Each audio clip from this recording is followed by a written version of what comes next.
So we've seen things that look very much like black holes, both in binary systems and in the middles of galaxies. But Brian, is the evidence enough to convince you that black holes really exist? Well, the evidence is pretty compelling. We think we understand neutrons, for example, and it's kind of hard to imagine how you can make a 10 solar mass neutron star, given our understanding of neutrons. And when we look in the center of our Milky Way, the idea that you could have a million plus solar masses of material in something, the size of the solar system, and it not being a black hole, seems unlikely. That being said, we've got something that sort of, smells like a black hole and feels like a black hole, but we have a problem.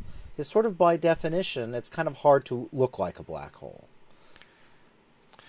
Now, there's a lot of stuff in the popular press coming out of the work of people like Stephen Hawking and Roger Penrose, talking about possible really weird things in black holes, like the fact that black holes might actually shine if they're very small, or there's been some speculation about if you fall through a rotating black hole you might go through a wormhole to another dimension, or things like this.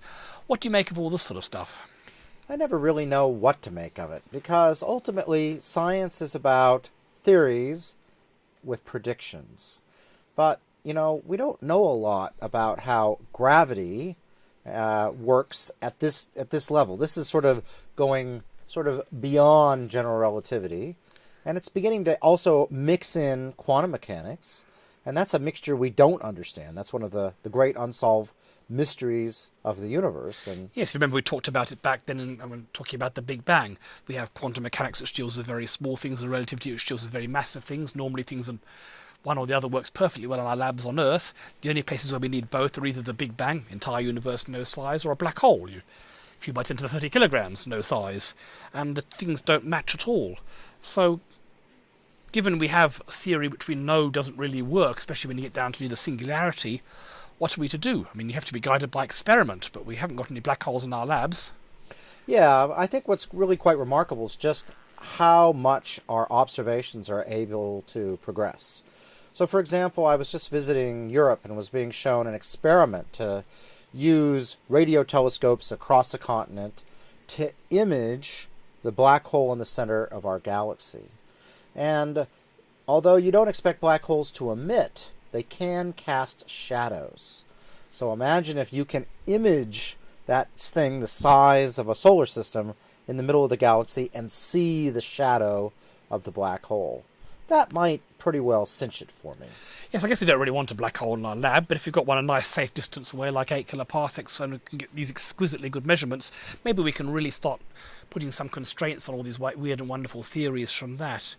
And you never know where, things might pop up where you least expect it. One of the theories of Stephen Hawking is the idea is that black holes get very small, they evaporate very quickly.